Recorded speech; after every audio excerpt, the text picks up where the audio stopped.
Yo, what is up guys? It is esports content entertainment coming at you guys with another video here today. And in today's video, we are going to be talking about Neon and Team Vitality. So at Alejandro Gomez tweets, sources, Neon reaches verbal agreement with Team Vitality. The ADC will compete for the European team in the LEC. So I was just speculating that Team Vitality would have actually gotten upset for their LEC 2023 season League of Legends team, because I think that upset would have been a massive upgrade over Carzzy. I even think Unforgiven would have been a massive upgrade over Carzzy, because Carzzy ends up leaving Team Vitality to join his former team in Mad Lions. So I initially thought, okay, you're either going to get Unforgiven or you're probably going to get upset, but it turns out they're actually going to get Neon, which is interesting because you're thinking to yourself, Neon's been a pretty okay AD carry. I remember him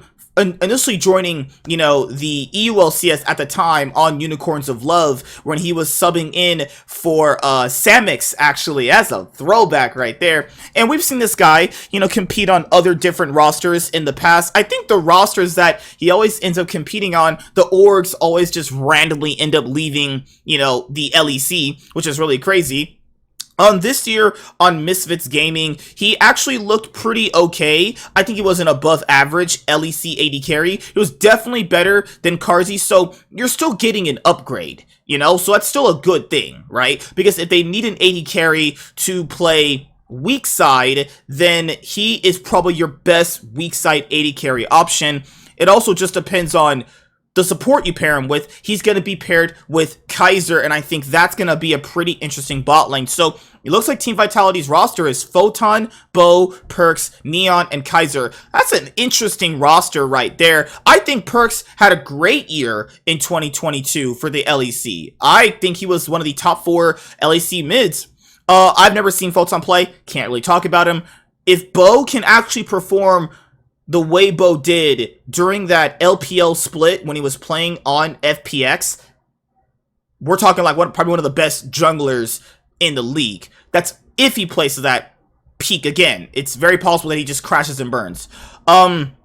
Neon's gonna probably always perform just how he performs. Nothing great, nothing special, but just average, and then Kaiser's a good support. So I think they have a pretty solid team overall if the other pieces that they're picking up can really just come all together. But with Neon joining Team Vitality, does that mean that Upset is going to be without a team? So Upset actually tweeted this. Wait a minute. Upset actually tweeted that. I literally had the tweet right here. What in the hell? Oh my goodness. I literally had to tweet right there for the video. That way I could just smoothly transition into it. But no, it turns out I don't have it. So let me just put in Upset's name right here. If you go and follow Upset, he actually put out a tweet.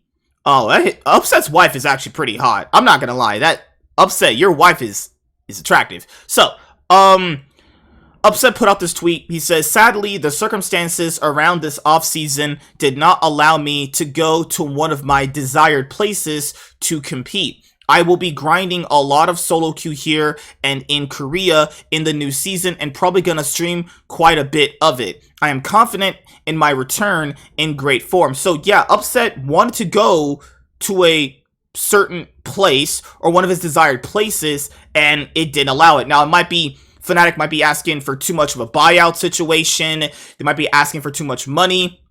But I think if you're trying to be an org to compete in the LEC and you have the money and you don't give it to him, you are crazy.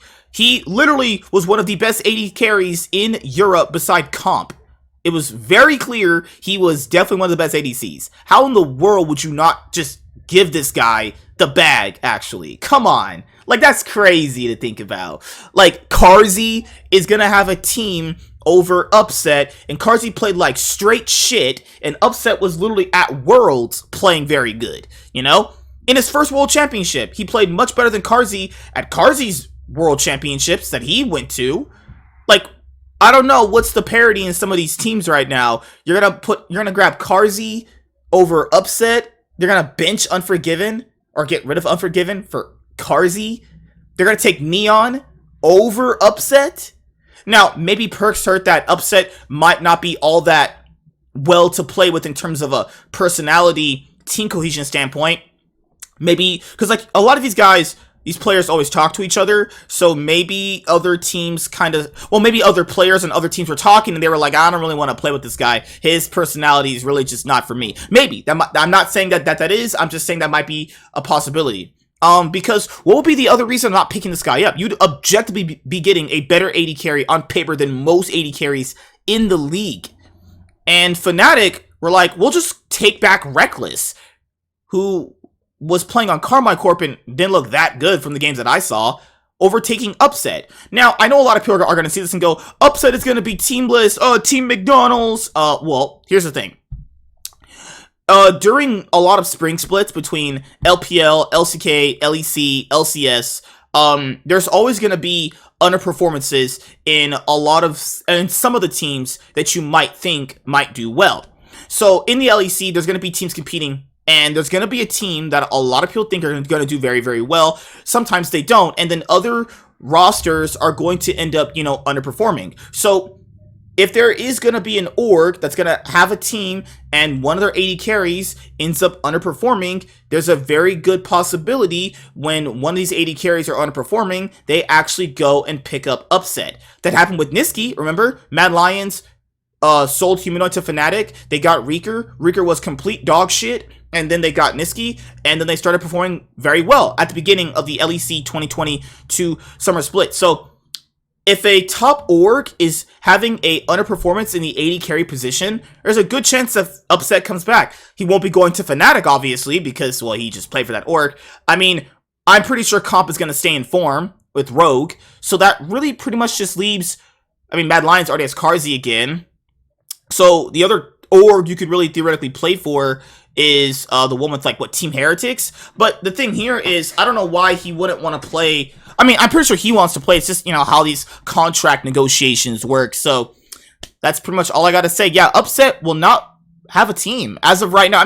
Literally anything can change. This guy could literally just go to North America and compete, but I doubt he wants to play in NA. NA is pretty fucking bad, But I think if he wants to stay relevant, it wouldn't be the worst thing coming over to play in North America. But the thing here is, guys, he's married, and yeah, not being with your wife for that long is a definite problem. Yeah, you can't just sack your wife for playing video games now that he's a bit older now. But I personally will try and maybe because even joining a bottom tier team and performing badly is gonna go really bad for his career. So, you just really have to bank on the fact that an AD carry would have to literally not have a good performance during the upcoming LEC 2023 spring split in order for Upset to have a chance to play on a team. If that happens, that's the only way I can see him playing. But I hope he gets to be on a team. It's just way too good, not to be on a team. So yeah, I will see you guys later. Like, comment, and subscribe. Most of all, enjoy. I am MSK. This is esports content entertainment, your one place for esports content. All right, guys, deuces. More videos are coming. There's a lot of news coming. The LEC is pretty much almost done with their news cycle for the 2022 League of Legends offseason. So now we're just waiting on LCS news, because the reason why you probably haven't heard of a lot of LCS news is because usually in off seasons there are these domino effects, right, that I talked about in a previous video, and when other pieces that other teams are looking at that they want go to other teams, then you start seeing other things have this trickle down effect. So yeah, I'll see you guys later. Goodbye. Peace.